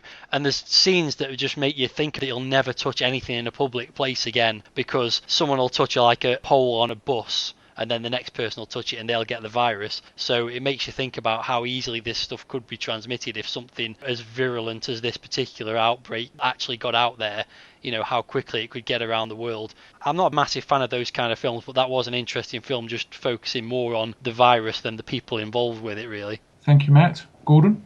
I think films often portray it in a very, what seems really realistic, and I think it's quite horrifying when you think about what's possible from a chemical kind of perspective. And the next Dan Brown film, Inferno, is another good example of a viral threat movie. And I think that's kind of a sub-disaster genre in its own, this viral threat. And I think it's becoming more and more of a worry in the real world. And that makes for the films be more and more exciting. Zombie films very rarely make you stop and think, you know, that could actually happen. But if you take away the fact that it brings the dead back to life again, the actual propagation of the virus is really, really possible, and more than possible, it's actually very likely. So yeah, I'm quite a fan of the viral outbreak film, just not of the ones that turn the dead into the living. Some interesting points there. Does anyone have anything else they want to add to this? I think a deadly viral outbreak is almost a certainty at some point in the future. Who knows what they're picking up in top secret labs all over the world.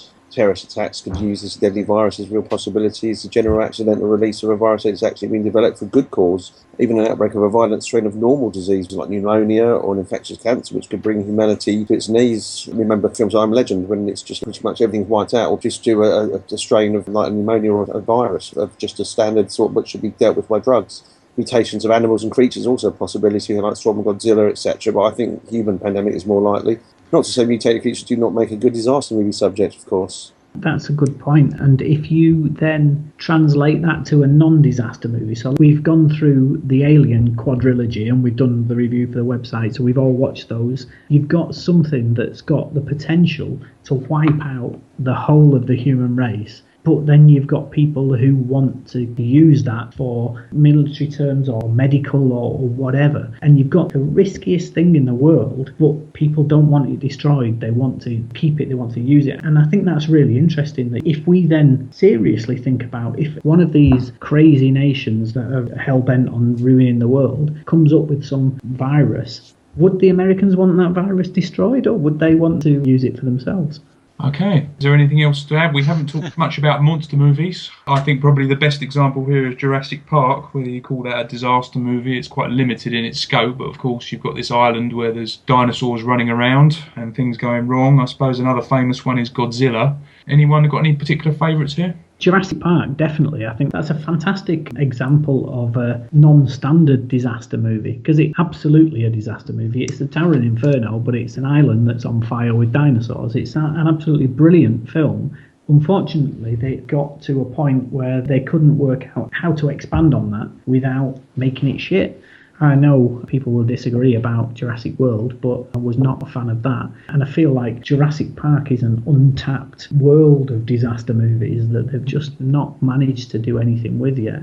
Michael Crichton's book goes so far beyond what's in the film, but the film still does a fantastic job of it. But in terms of monsters in general, that's not really for me. I'm more into the real world kind of stuff. But Jurassic Park made it feel like it was real world because there was science behind this. You get these prehistoric flies that have got this DNA, and that might actually work, and my tiny brain believes it. So I loved the fact that they tried to make the science believable. So Jurassic Park, brilliant. Monster movies, crap. Okay, Simon? The thing I just sort of found a bit interesting is what I would call a disaster movie sort of turned around the other way is Planet of the Apes, and the fact that we've made a mess of the planet and everything else, and another species has risen up and taken over. But that's, I think, more to do with mankind's mistakes with the gorillas. But I just find that as a sort of thing that is a sort of disaster in the fact that we're now not the dominant species on the planet because of our shortcomings and apocalyptic nature, and the apes have taken over. Sort of just turning it around a little bit, but obviously not technically a disaster movie, I suppose. Thanks, guys. Our final subtopic is man versus space or other miscellaneous threats. So this is threats that will come from outer space, whether they be giant balls of rock or aliens. and also anything else we think that would be called a disaster movie that we haven't covered already. So there's a lot of notable examples here, most prominently in the late 90s when Hollywood was getting into this habit of pitching two movies against each other. We had the Bruce Willis action fest Armageddon, and we also had Deep Impact. And you've also obviously got any other movies that are set in outer space which involve disasters of some kind, such as, for instance, Meteor, which was another asteroid movie, of course, Gravity, and anything to do with aliens coming to the Earth and trying to conquer or oppress the human race, such as Independence Day or War of the Worlds, or indeed anything else we can think of that we haven't covered already. So first of all, going back to my first thoughts there, one of my favourite types of film is the asteroid movie, which follows a template. There's an asteroid,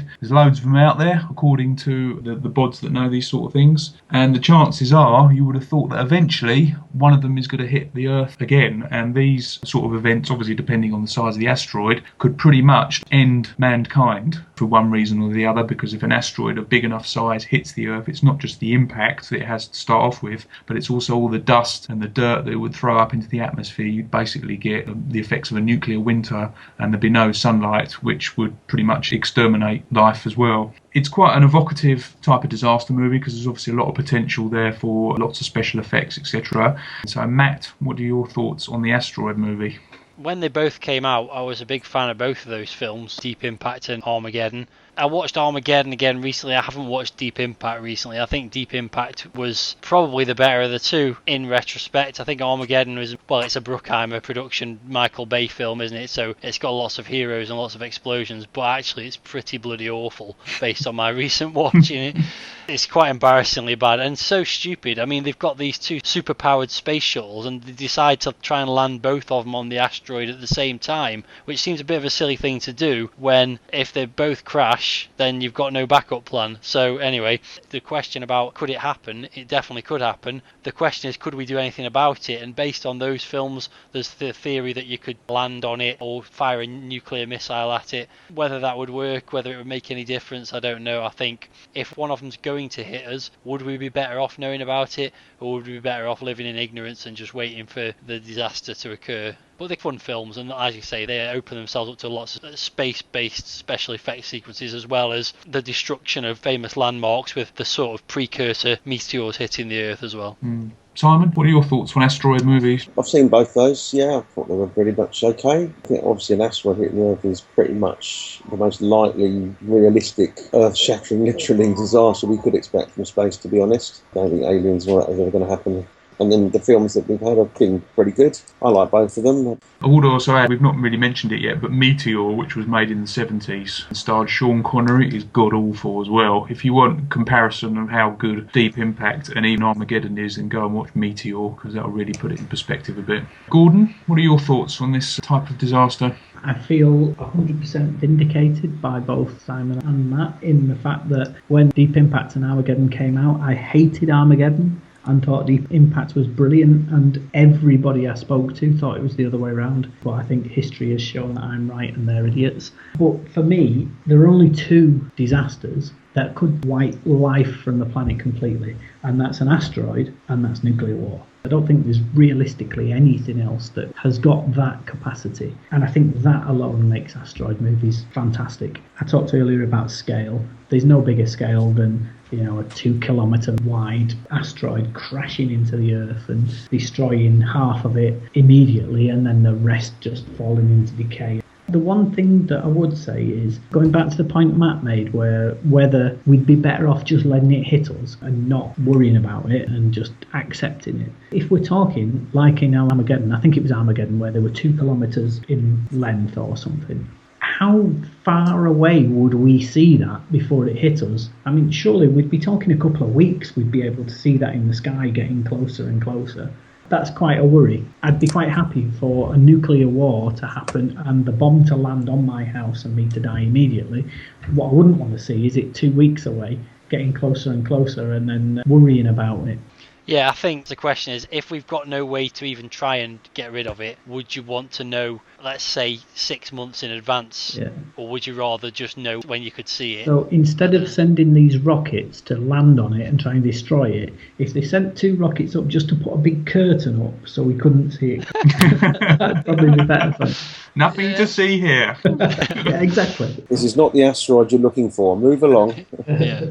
I've got another thing on this sort of scope. The moon, I think, is a thing that could come into play if we ever have a sort of disaster from space. You remember the 2002 remake of The Time Machine? Time Machine, yeah, it broke up. Yeah, because colonists had done too much mining and there was an accident and all kinds of bits and pieces went up there. And he comes back in time and he's looking up in space and the moon's coming, literally crashing towards the Earth. And I thought that could be quite an interesting thing. But then I thought in Space 1999, there was a massive nuclear explosion and blew the moon away from Earth completely. I presume the moon getting blown up or something happened to it would probably pretty much wipe us out as well for some silly reason. Controls tidal patterns, doesn't it, somehow? Pretty much, so no moon means sea just starts behaving differently, which can't be a good thing. No. What about any other miscellaneous type of disaster movie that we haven't covered already that you'd like to talk about?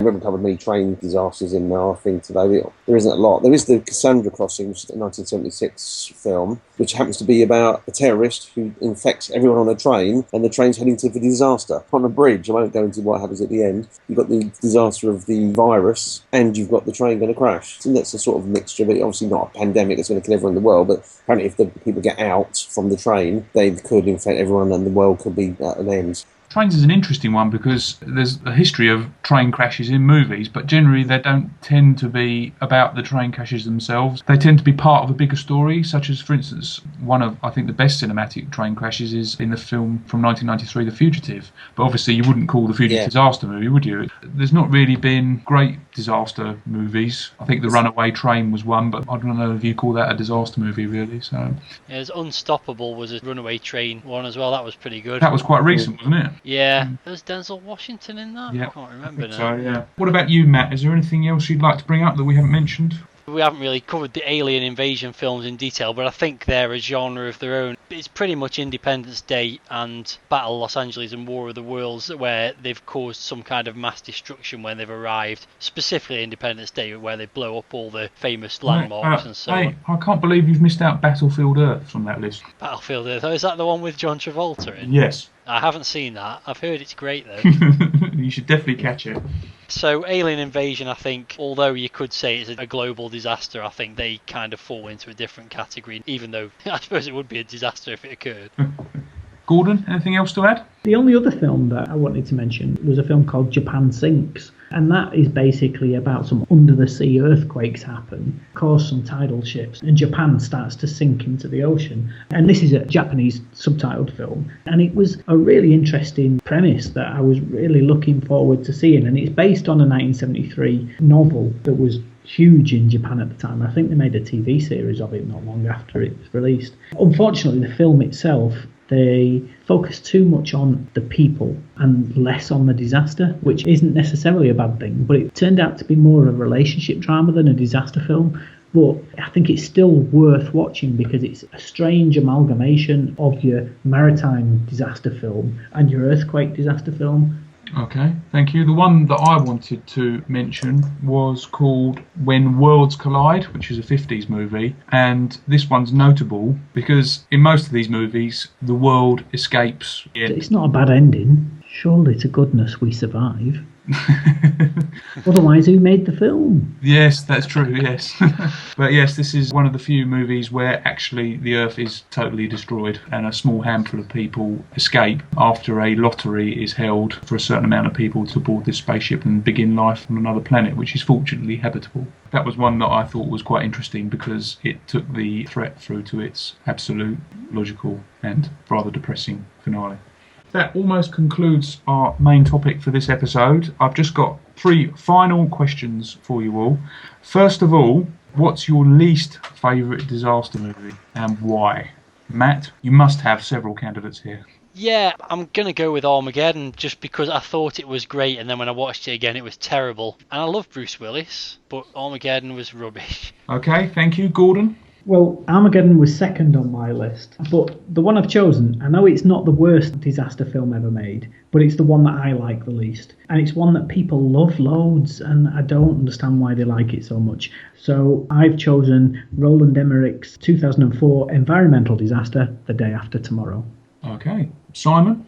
Like Gordon, I've chosen one which I don't think is particularly a bad film. I've chosen San Andreas purely because it's just The Rock doing what The Rock does. The bit that really just finished it for me is that the whole of LA is practically underwater and buildings collapsing and the whole thing's in bits. Him and his estranged wife happen to just get together. He happens to rescue her and then just happens to go in the speedboat and just happens to go past the building where she's in the window and just happens to see him, and he somehow just happens to get there before she drowns, and just so happens everything's great. The effects weren't bad, but the whole story's so predictable, and I just thought, nah, come on, it doesn't work like that. But I suppose you need a happy ending and it's all very cool, but it just ruined it for me. It was just so on rails, and it was just beyond belief that everything was just happened the way it did, I'm afraid. I did watch that last week and that was rubbish as well. And of course, San Andreas has been reviewed on our website. And what rating did you give it? I think I gave it 2.5 out of 5. It's quite generous, actually. My choice is When Time Ran Out, which was like a 70s disaster movie about an island where a volcano erupted. And it really went overboard, I think, on the soap opera dramatics. And it's just a total ball fest for 3/4 of the movie until the volcano finally does everyone a favour and erupts and eradicates half of the cast. So, before we get on to naming our favourite disaster movie, does anyone have any thoughts on their best disaster movie hero? This is the square-jawed guy that saves the day and helps everyone escape. Is there anyone in particular? Gordon, just go straight back to you. Stallone, duh. I think technically he's only been in one disaster movie, Daylight, but I can't understand why. Okay. Matt? That was abrupt, wasn't it? Nothing else to say. My favourite disaster movie hero has got to be Steve McQueen in The Towering Inferno, because he is a hero, but he's so miserable. He's so grumpy. He's like, I told you shouldn't have built this building this high. No one ever listens to me. Oh, I'm not doing that. I know that's a bad idea, but he does it anyway and saves the day. So yeah, Steve McQueen in The Towering Inferno. I wanted to watch that last week and then I realised it's nearly 3 hours long. It is a long film. Yeah. Bloody hell, I thought I can't. It doesn't feel like it. It's a slow burner. Slow burner, yeah, very good. Simon? The one I really like is Poseidon Adventure, and I think Gene Hackman, his character at the start, you don't really like him. But then you realise he's determined that he's going to get those people out alive. And I just get all the way to the end and he dies and he falls into the fire right at the very end just to get them that last bit of the way. And he did his absolute best to get them out, and it's just sad that he died right at the end. Spoiler alert! In the Poseidon Adventure, wow, if you haven't seen that, then you haven't lived. Where have you been every bank holiday if you haven't seen Poseidon Adventure? Yeah. My favourite disaster movie hero is Pierce Brosnan's geologist in Dante's Peak. And it's funny you mentioned Steve McQueen, because he's exactly the same mould. It's like, this is going to happen, this disaster, and no one believes him, and he keeps saying it. And to be honest, if Pierce Brosnan comes to Chelmsford and tells me there's a volcano going to erupt, I'm getting out of there, that's for sure. And no one takes any notice of him, and then obviously bad things happen. And he just about sheds the James Bond tag, which he had at the time, having just done GoldenEye, because he is a great actor. And the chemistry between him and Linda Hamilton, who plays the town's mayor, really kind of brings his character down to earth a little bit as well, and I think it's just a great role that he has, and of course he has lots of action scenes where he saves the day as well. So on to the final question, and what's your favourite disaster movie? Let's go around the table here and see if we can have a winner. First of all, we're going to go back to you, Simon. What's your favourite disaster movie of all time? This is probably a bit controversial, but it's going to be Independence Day. The reason why is that I like that there's comedy, that scene when the alien ships come out for the first time and attack, and then Jeff Goldblum and Will Smith save the day and destroy the mothership, and then obviously then it's all wrapped up in the good American way. Marvellous. Matt, what's your favourite? My favourite disaster movie is probably the film that if someone says name a disaster movie, it's probably in the top 3 answers of all time. The Towering Inferno. It's a great story, it's got some great characters in it, it's got some pretty decent effects for a film of that era, and I think it still holds up as a great film today. Gordon, your favourite? I like bigger scale disasters, the ones that threaten our whole existence rather than those that threaten one building or one location. I've gone for the completely stupid but completely great film, which just happens to be by the same director as my worst disaster movie, Roland Emmerich. So I've gone for the 2009 film starring John Cusack, completely over the top with a brilliant sense of adventure and fun, 2012. Well, we are not going to have a clear winner this time, I'm afraid, guys, because my favourite of all time, so many candidates, but in the end I went for what I consider the original disaster movie, which is The Poseidon Adventure. So now we're going to have a vote to try and decide and see if we can get an overall winner. Every one of the MovieMuse crew is going to vote, but they cannot vote for their own choice. First of all, Simon, going back to you. I'm going with the Towering Inferno. Matt? I'm going to go for the Poseidon Adventure. Okay. Gordon, your I'm choice? also going to go for the Poseidon Adventure. I'm going to go with Independence Day. So that makes the Poseidon Adventure with 3 votes, the winner of the MovieMuse favourite disaster movie. Woohoo! So that concludes our main topic. For our classic scene this episode, it is my choice, and my choice is Grosse Point Blank. I've chosen Martin Blank when he returns home to his old home to find it has been knocked down and replaced by a small convenience store of whatever description. And it's accompanied by the cover of Live and Let Die by Guns N' Roses. I think this scene is pretty cool in a number of ways. Obviously, Martin Blank's quite surprised to return home and find his home is now a small shop. But the music plays as he gets out of his car, and then as he enters the shop it turns into Muzak of the same song at exactly the same place as the song was playing before he entered, and then you have him sort of asking the guy behind the till all sorts of awkward questions about why his house isn't there and what's he doing there. So yeah, that's my choice for this episode's classic scene.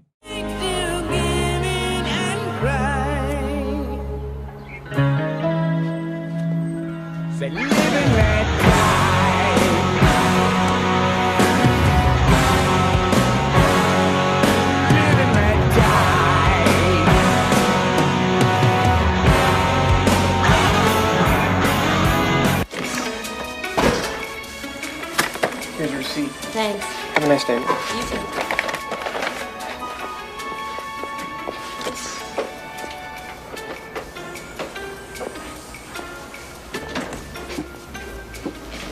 What are you doing here?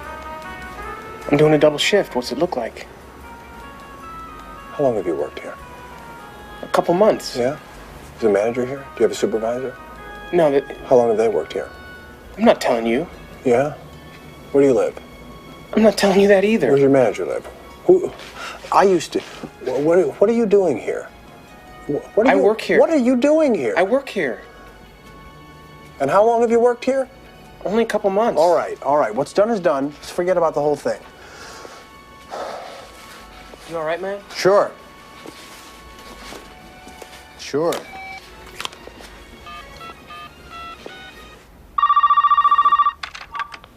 Hello, this is Dr. Oatman. If you'd like to leave a message, I will get back to you shortly. Dr. Oatman, please pick up. It's Martin Blank. I'm standing where my living room was, and it's not here because my house is gone, and it's an Ultimart. You can never go home again, Oatman. But I guess you can shop there. Our next segment is 3 of the best, where we all pick 3 movies around a certain topic or theme. As we record, Star Trek Beyond has just hit the cinemas, obviously based on a TV series. So we're going to nominate here our 3 favourite movies based on TV shows. I'm going to go first, and my 3 are The Fugitive, which I mentioned earlier. Very nostalgic about this film. Went to see it in the cinema when it was first released. Blown away by the train sequence at the time. It's also a very good, tightly made movie. It's also got a good plot as well. And, of course, an excellent performance by Tommy Lee Jones. So that's my first choice. My second choice is not quite as obvious. It's Dragnet, which was a 1987 comedy starring Tom Hanks and Dan Aykroyd. I was a big fan of Ghostbusters, so anything with Dan Aykroyd in, I graduated to. And even though this is not a great comedy, I've still got a lot of nostalgic affection for it. I've never seen, to be honest, the original TV series, but the movie's amusing enough in places. And my final choice is Twilight Zone, the movie. Twilight Zone was a TV series that I really enjoyed, and they made this movie in 1983. Again, not a superb film, not renowned particularly, but to me it's famous, or infamous really, for one thing, which of course was the death of 3 actors whilst they made it. Vic Morrow, along with 2 children actors who were actually on the set illegally, died when a helicopter crashed on top of them. So that was obviously quite tragic. As to the movie itself, it's a segment movie, so there's different parts to it, all based on original episodes of The Twilight Zone. My favourite one is undoubtedly Nightmare at 20,000 Feet, which originally starred William Shatner in the starring role, and in this occasion has the brilliant John Lithgow as the man who keeps thinking that he's seeing a demon on the wing of his aeroplane. And it also has a great cameo by the aforementioned Dan Aykroyd. So, over to you, Gordon, if you could tell us your three choices. My first choice is The Naked Gun, based on Police Squad. It's completely stupid and completely hilarious. Absolutely love Naked Gun and its sequels. Second choice is The Muppets Take Manhattan. It's the greatest tale ever told, so that's all that can be said about that one. And my third choice, and my favourite of all films made from TV shows, is The Likely Lads. It's a 1976 film that follows on from the end of the Whatever Happened to the Likely Lads TV series that ended in 74. And what I love about this film is that it finally allows Terry to get even with Bob from the end of the very first Likely Lads series, where Bob and Terry agree that they're going to both join the army, only for Bob to be discharged with flat feet. So Bob comes home and Terry ends up in the army for 5 years. So at the end of the Likely Lads movie, the lads have split up with their girlfriends and they decide that they're both going to emigrate to Australia, and they sign up as deckhands on a ship from Newcastle docks. They spend the last night drinking and living it up in Newcastle. And unbeknown to Bob, Terry gets cold feet and disembarks during the night, leaving Bob asleep on board, and the ship sets sail for Bahrain. And the last scene, you see Terry is on the docks in Newcastle, and he's waving the ship away, and he's there with Bob's wife, and he's saying to her, "Oh, don't worry about it, he'll get off at the next stop," which is like Madeira or somewhere like that, which is like 3 weeks away. And it's the only point in the whole series of Likely Lads and Whatever Happened to the Likely Lads where Terry actually wins. Bob always seems to come out on top, but the very last thing they ever do, Terry actually gets the comeuppance, which is really good.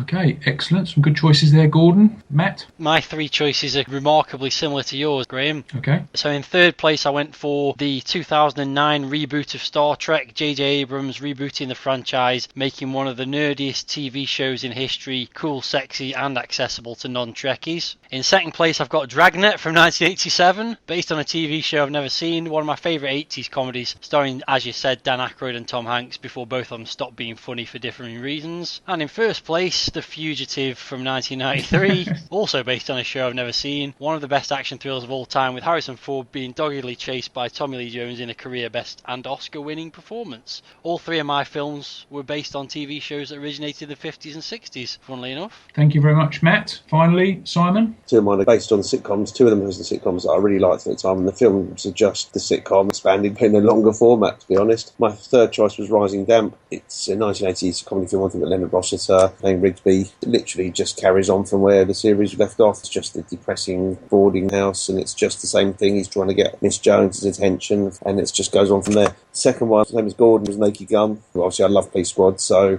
that was just, again, an expanded version of it. My top choice, again, is just from a series, one of my all-time favourite sitcoms. I don't think it's probably actually that great a film, but it's about my favourite sitcom, and my one I've chosen is Porridge. Released in 1979, it's basically a year before the end of the final series, and it's obviously the very last appearance of Richard Beckinsale as Godber, who died literally just a few weeks after it's finished. It's about Fletcher. He becomes involved in running this football match. It's an excuse for Grouty, who's the Mr. Big, to make an escape, and Fletcher and Godber end up getting out as well, even though they don't want to, and they actually want to get back in the prison. It's just an elaboration of the series, and I think it complemented the series pretty well. At the time when all the 70 sitcoms were making films, like On the Buses and Man About the House and all that kind of stuff, I think Porridge is one of the best series, probably the best. I just think it expanded on that, so that's my top choice.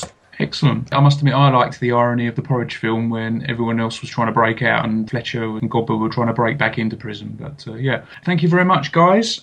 Next up, it's a soundtrack choice, which this episode is Gordon's. And Gordon, tell us a bit more about your choice, please. I've chosen the score to Blade Runner by Vangelis. Despite being nominated for a BAFTA and a Golden Globe, the score wasn't actually released until 1994, which is something like 13 years after the film was made. And I think it's one of the most atmospheric scores ever produced. It combines the electronica of a future world with the jazz of film noir. And a number of the tracks were created by improvising on top of video images of the completed scenes, which is why I think they fit so well together. Vangelis didn't just dig out some of his old back catalogue. He saw the dystopian vision of the future and he let it move him and created the music based on that feeling. I've got many favourite tracks, but I've chosen the music from the end credits to play us out. I think it really distills the feeling of the movie as a whole, and it brings up visions of a chase through a neon-soaked and rain-filled metropolis every time I hear it. Thank you, Gordon. That's more or less it for this episode. Thank you very much for listening, everybody. I hope you've enjoyed our trawl through the disaster movie genre. Next episode is going to be hosted by Simon. So here to tell you about it is the man himself. Thanks, Ryan. Next month is going to be about animated films. We all like cartoons, adults and kids alike. Just look at the amount of cartoons that have appeared from the early days of filmmaking and the plethora of choice now on TV, but a whole new audience and all different kinds of cartoon makers to the forefront of people's imagination. With the advancement of technology, cartoons as motion pictures have evolved with the CGI animated movies of today. From the start of the genre with Toy Story back in the 90s to the latest animated blockbusters like Inside Out, Wreck-It Ralph, to a mix of animation and live action in films, started way back with Who Framed Roger Rabbit to the latest Jungle Book movie. Next month, the MovieMuse team will have an in-depth look at the animation side of cinema from the early days right up to the present day, looking at the studios, the techniques, features of the voiceovers. So we'll see you back here next month for some seriously animated conversation. As the MovieMuse Towers is simultaneously on fire, sinking into the ground, being attacked by a giant lizard, and Gordon has turned to a zombie. No change there then. We bid you all farewell and thanks for listening, and most of all, good viewing. From the Looney Tunes, that is the MovieMuse team.